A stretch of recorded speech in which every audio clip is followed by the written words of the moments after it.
네, 가볍고 친환경적인 차를 생산하려는 움직임은 산업 지도도 바꾸고 있습니다. 이 철강이 차지하는 비중은 40%까지 줄어들고요. 그 자리를 가벼운 플라스틱이나 탄소 섬유가 빠르게 장악하고 있는 겁니다. 이 획기적인 디자인으로 변신이 가능하고 무게도 5분의 1 이상 줄게 되니까 산업 생태계가 급변할 수밖에 없겠죠. 이렇게 자동차에서 미래의 먹거리를 본 기업들은 새로운 성장 기회를 잡기 위해서 연구개발과 투자에 집중하고 있습니다. 정정훈 기자입니다. 지난 3월 제네바 모터쇼에서 폭스바겐이 공개한 미래차입니다. 디스플레이와 후방 카메라 등 LG전자 부품이 15개나 장착됐습니다. IT 기술력을 인정받았기 때문입니다. 자동차 부품 사업본부를 신설해서 스마트카 시대를 대비해왔고 조 단위의 연구개발 투자를 통해서 세계적인 자동차 부품 기술력을 확보하고 있습니다. 전기차의 핵심 부품인 배터리 시장에서도 국내 기업들이 강자로 부상하고 있습니다. 세계 시장 점유율 1위인 일본을 빠르게 추격하고 있고 독일과 미국 등의 자동차 업체들과는 협력을 강화하고 있습니다. 화학업계의 무게 중심도 자동차 산업으로 기울고 있습니다. 이른바 플라스틱 자동차 시대에 대비해 강하지만 가벼운 소재 개발에 주력하고 있습니다. 하지만 외국 업체들도 자동차 산업에 뛰어들면서 경쟁은 더욱 치열해지고 있습니다. 배터리 분야에서는 일본이 우리보다 한 걸음 앞서가고 있고 구글과 애플 등 IT 기업들은 무인차 개발에 나서는 등 미래 먹거리로 주목하고 있습니다. 자동차 산업도 이제는 분야를 가리지 않고 무한 경쟁에 접어들었습니다. 애플이 아이폰을 들고 나와서 세계를 평정했듯이 자동차 산업도 이제는 그러지 말라는 법이 없습니다. 자동차 산업의 지각 변동은 이미 시작됐습니다. 변화에 제때 대응하지 못하면 순식간에 도태될 수밖에 없습니다. KBS 뉴스 정정훈입니다.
뇌출혈 수술을 받은 뒤 뇌가 심하게 부어오른 60대 여성.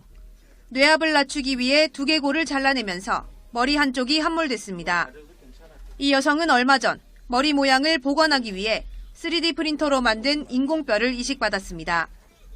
연구팀은 환자의 반대쪽 머리 모양을 그대로 본떠 두개골을 만들고 내부의 빈 곳까지 정확하게 측정해 맞춤형 인공뼈를 만들었습니다.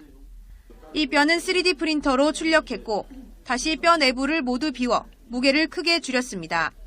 빈 공간이 생기면 결국에 피가 고이게 되고 피는 좋은 배지이기 때문에 염증이 생겨서 그걸 다 잘라 버리게 다시 또 떼버려야 되거든요. 안쪽에 있는 그 죽은 공간을 없애가지고 무게도 무겁지 않은 걸로 해가지고 대체를 하게 된다면은 환자도 만족하고 의사도 만족하는 그런 결과를 기대할 수 있을 것 같습니다. 맞춤형 인공 두개골을 만들기 위해 연구팀은 기존 합금 소재 대신 티타늄을 사용해 무게를 한 번 더 줄였습니다. 강도는 유지하면서 순수 티타늄만 이용해 합금 사용에 의한 부작용도 줄였습니다. 순수 티타늄을 3D 프린팅 공정 간의 강도를 향상시킬 수 있는 기술을 기반으로 제작되어서 인체에 유해한 성분이 전혀 포함되지 않은 상태에서 높은 강도를 확보할 수 있다는 데 가장 큰 의미가 있습니다. 연구팀은 이 기술을 두개골뿐 아니라 고관절이나 무릎관절 이식 등에도 적용할 수 있을 것으로 기대했습니다. YTN 사이언스 이동은입니다. 지금껏 의료계에서는 체내에 오래 머물 수 있는 이식용 센서 개발에 많은 노력을 기울이고 있지만 난항을 거듭해왔습니다. 인체는 자기 방어 기질로 인해 몸 안으로 들어온 외부 물질을 상처 조직으로 둘러싸거나 파괴해버리기 때문이죠. 최근 몸 안에서 건강과 관련된 생물학적 화합물을 탐지하는 의료용 센서 개발에 탄소 나노 튜브가 새로운 돌파구로 주목받고 있습니다. 정상인이나 병에 걸린 인간의 폐부는 휘발성 유기화합물의 형태로 공중에 냄새를 내뿜는다는 것에 착안해 의학계는 동물의 후각에 해당하는 기능을 가진 나노 센서를 개발하고 발표했습니다. 나노 크기의 탄소 튜브를 DNA 가닥으로 코팅한 이 기기는 냄새 분자를 인식하고 그 결과 정상 및 흑색종 세포의 냄새를 구별해 종양의 존재와 크기를 유추할 수 있게 될 것이라고 보고 있습니다. 우주와 지구를 자유롭게 다니는 엘리베이터에서부터 몸속의 종양을 찾아내 치료하는 로봇까지 다양한 분야에서 무한한 가능성을 보이며 우리의 삶을 풍요롭게 하고 있는 탄소 나노 튜브. 꿈의 신소재 탄소 나노 튜브가 어디까지 발전할지 그 무한한 가능성을 기대해 봅니다.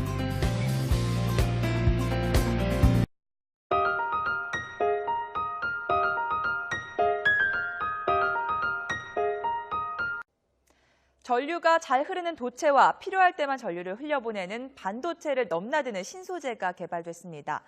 뜨겁게 열만 가하면 성질이 바뀌는데 머리카락 굵기 정도로 얇기까지 합니다. 양회영 기자의 보도입니다.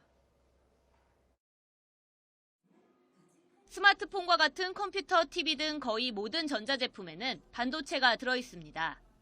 필요할 때만 전류가 흐르는 반도체 소자를 만들려면 실리콘과 같은 반도체에 전기가 통하는 금속 전극을 붙여야 합니다. 성질이 다른 두 소재가 붙어있는 셈인데 국내 연구진이 반도체와 금속 성질을 모두 갖는 신소재를 세계 최초로 개발했습니다. 온도를 바꿔주는 것만으로도 반도체와 금속 성질을 모두 가질 수 있어 하나의 물질로 반도체 소자를 만들 수 있는 겁니다. 이 신소재는 15도 상온에서 반도체 상태지만 500도 이상의 열을 가한 뒤 냉각시키면 원자 배열이 바뀌면서 금속 성질을 갖게 됩니다. 저희가 이번에 몰리브덴과 텔레륨으로 새로운 2차원 물질을 합성해서 도체와 부도체를 쉽게 제어해서 새로운 물질, 새로운 소자의 가능성을 열었다고 할 수 있습니다. 연구진은 개발한 신소재의 두께가 머리카락 굵기의 10만 분의 1 수준인 0.8 나노미터로 매우 얇고 투명해 투명 디스플레이 개발에도 활용될 수 있다고 설명했습니다. 하지만 상용화되려면 웨이퍼처럼 크게 만들 수 있는 공법과 표면 가공 기술 등 후속 연구가 필요하다고 덧붙였습니다. 이번 연구 결과는 국제학술지 네이처 피직스에 실렸습니다. YTN 사이언스 양회영입니다.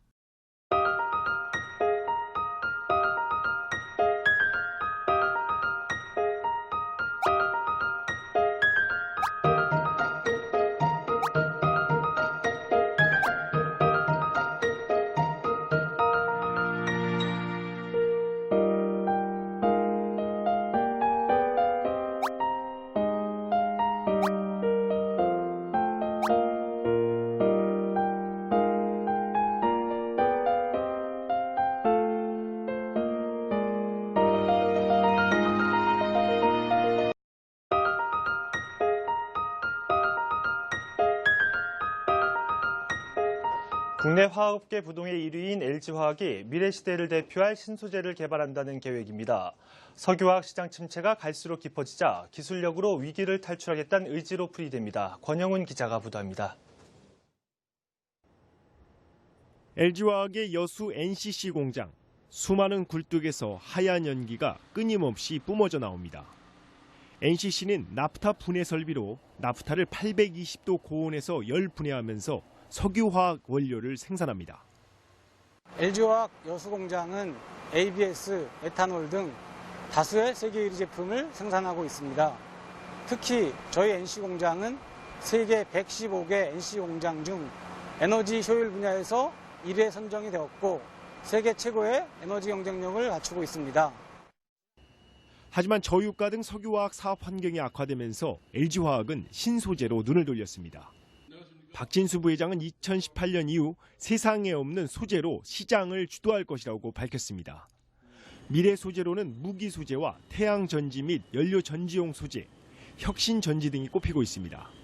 LG화학은 미래 소재 매출을 2025년까지 10조 원 이상으로 키운다는 목표입니다. 이를 위해 2018년까지 R&D 투자는 현재보다 50%, 인력은 1,000명을 더 늘리기로 했습니다. 또 2018년까지는 성장 소재 매출을 2배로 육성해 총 40조 원을 벌어들인다는 계획입니다.